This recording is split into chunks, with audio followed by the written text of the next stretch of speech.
Hannah and I'm going to be teaching y'all how to tack up Western, and it's going to be moving kind of sluggish because I got stung by 2 red wasps in my arm, and so my arm's like swollen up, and my hand is too, and I'm right-handed, so it took me forever to grip him off.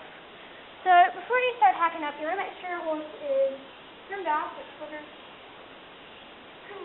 and if you sprayed any fly spray, make sure if it's like a slippery fly spray, add some fly spray that's not slippery.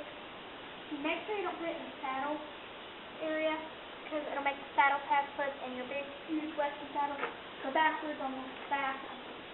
And don't spray any electricity as a tangle on it. I've heard lots of horror stories of people ever using shoshin or lacing or anything like that. The saddle system backwards or breast collar or skirt. So let's start the fly spray. There's a homemade fly spray. Made of vinegar just put in water so it won't slip. And also I recommend taking your horse's feet out, like sitting, kind of checking them over while you groom them to make sure that there's no injuries, and taking out the feet to prevent any rocks and stuff. So the first thing you're going to do is take your saddle pad. My saddle pad is good.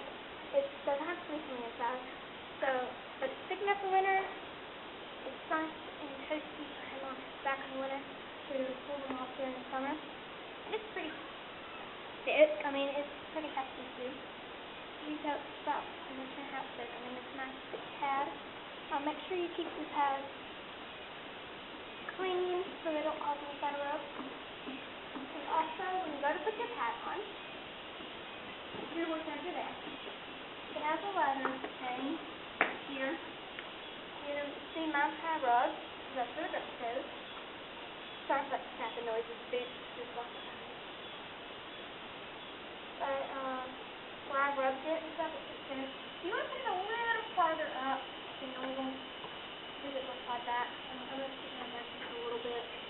Booger has its rear withers. I just don't have them. Like, rear withers aren't pointy things. So now that everything in place, I'm going to get my saddle.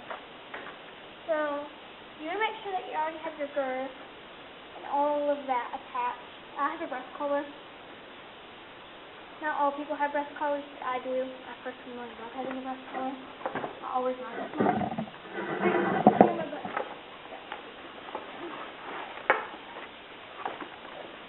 So, now that you got your saddle, see all my stuff hooked up, I'm going to take it. And you're not going to throw it on him. Not like a normal new girth, sort of. My dad's old one because it's quite a little metal piece of mine that's stiff and work.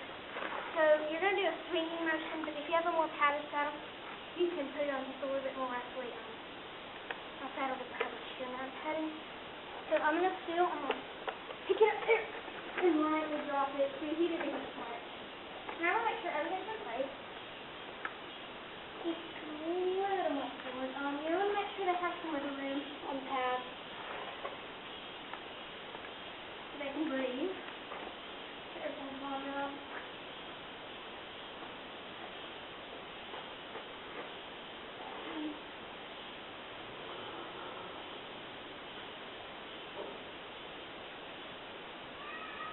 You want to make sure everything's in place. Break the saddle pads up. Saddle pads. Now I'm going to get down all of my stuff. I'm going to get down my breast collar. I have a wither strap. You don't have to have a wither strap. I have a wither strap and boogers. Each needs a wither strap. So now that I've got everything in place, I'm going to go around it and I'm going to check it one more time. Make sure everything's in line. See, it all looks about normal. And I've got really long stirrups because I'm pretty short, but my belly did not have long stirrups. So, you're going to undo your latigo. This is called a latigo. Some people call this a girth, but it's really thick. It's kind of big. This other's kind of fun. I need to get a smaller one. But this piece on my other one won't move. So you're going to just run it through like that.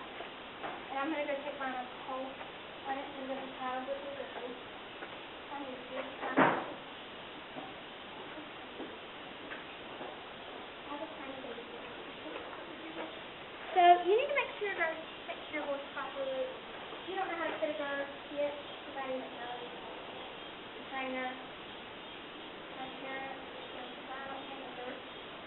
Fit, I will come to this room. This is part of the video, it's kind of big. So I got everything fixed now.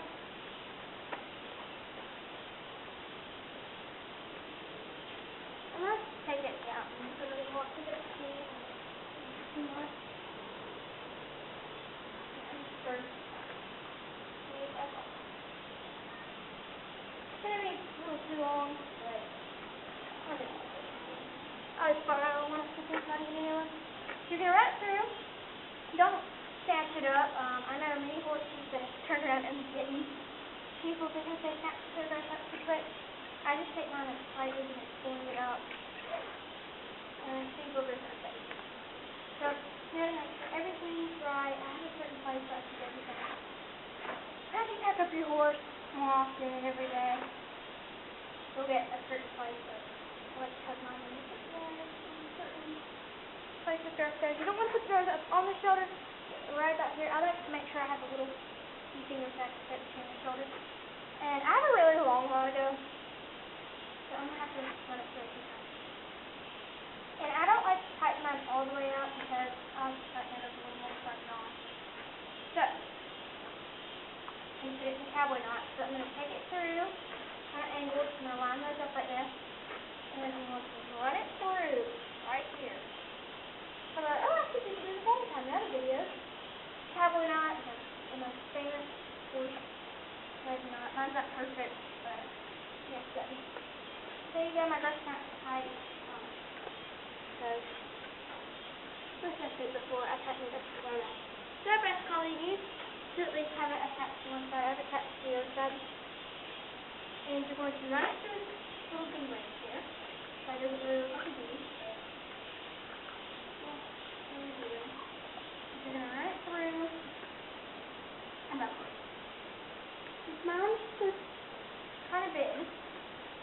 I tightened mine up just a little bit, and I'm getting another coat tomorrow. Now, not all of you need leather straps if you have a smaller horse. You can get one. Just my breast collar hangs kind of down here. You make it look more like a V.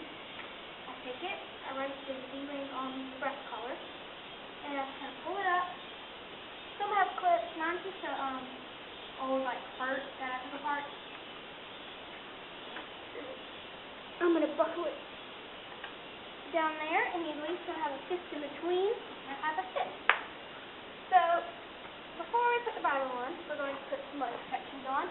I only have front boots, no back boots. I don't really use back boots, and if I do, I would. So, let's talk about leg protection. You've got your sports boots, front boots, which I don't have any. I just use. Sydney has a really small pair that we use on Booger if we're just like showing for fun. Like we're not like running them as hard as we can.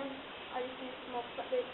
But if at state or like bigger shows that I know I have to compete hard and the ground isn't very well, I'll use my sports boots. But these are by professional sports. They're kind of nasty and old. But I like to use these. Most jumpers or fair racers, ropers, and reiners will use these. Any running competitive sports, you can use them for just everyday protection throughout this. And bell boots. Booger doesn't wear shoes. Sorry, my goat is trying to get my cat who's walking across the stall. Just because he doesn't ever bite all the time, he doesn't wear shoes for protection, and if he overbites at a run and clips his heel with his back foot, it can cause a pretty nasty injury that requires stitches. So, first thing we're going to do is we're going to take our sports boots on. So I've got to like turn the ankle a little bit because you can't really see. Okay, so now you're just going to take your boot. I've got to find the one that goes on that leg. Those boots mark on the inside what each side is. Pretty sure this is the boot that goes over here. Right here. I never remember it says right. Let's see. I write. So this is his right legs so that big goes over there. Okay. So there's 4 straps on this one. You got 3 up here and 1 that comes across there. I'm gonna get a pair of legacy boots because they don't like cross and go at an angle. They just go straight. So I prefer that over the planted. So now you're gonna, once you got it open, you're gonna get all the Velcro out of the way. It's kind of hard to do because there's a lot of it. And you're going to take it and you're going to put it in the leg. You should not put it in, but put it on. So you want to make sure that that locket area cups it. So I like to make sure mine goes kind of below the knee. It's right below the knee. And it cups the fetlock. So I'm just going to take it and wrap the top one around. And now I'm going to go back with the second one and wrap. As hard as I can. Get that straight all the way. So I'm going to tighten the second one up. Oh, whoa, you're pulling kind of hard. But if you don't, like, really make sure they're tight. Okay. I know I'm, like, getting on my knees, and it's like a #1 rule. Don't get in front of the knees, but Booger never does any. He's never. I'm still cautious. And you're going to take the strap and kind of cup that lock. This is easier said than done. And it comes at an angle. So, that's obvious. Some of these have certain sides, some of these don't. And if there are no turns, you want to take this little ball-like piece and put it right in that place over there and pull it tight across right there. And voila! You have gotten your sports boots on, and your bell boots on, and your horse has a protected leg. I'm going to do the other side real quick, and then I'll show you how to bridle the horse.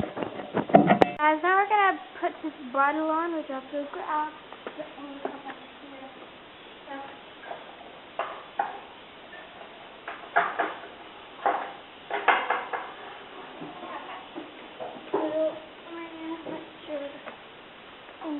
Somewhat okay. I know the angle's kind of bad, but perfect.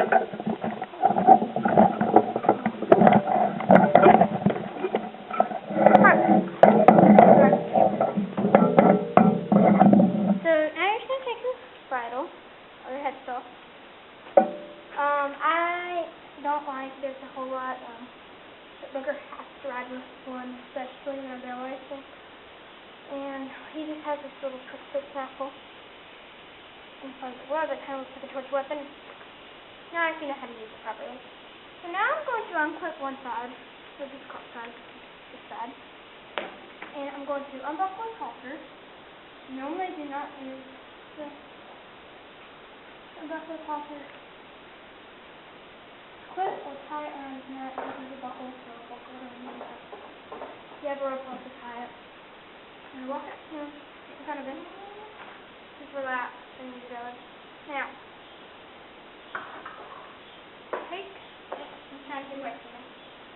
He just doesn't like your face. This is mobile being touched a whole lot.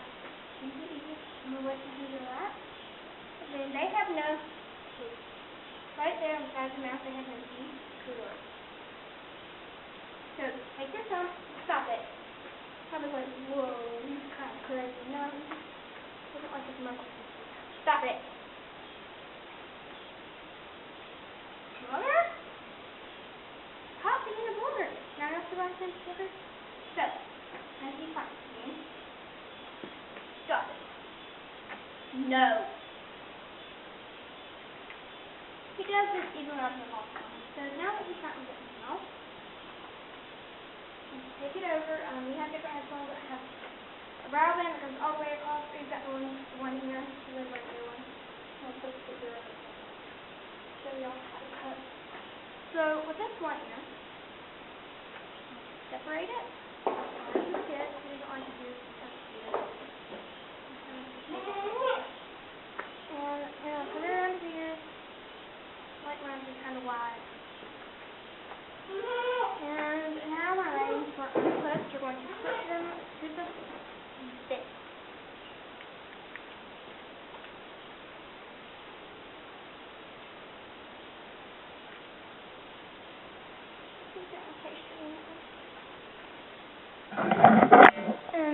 that is how you tack up a horse western. Sorry the lighting's kind of bad, but it's getting dark outside. And that's how you tack up a horse. Thanks for watching. Comment, rate, and subscribe. And look out for tomorrow's video.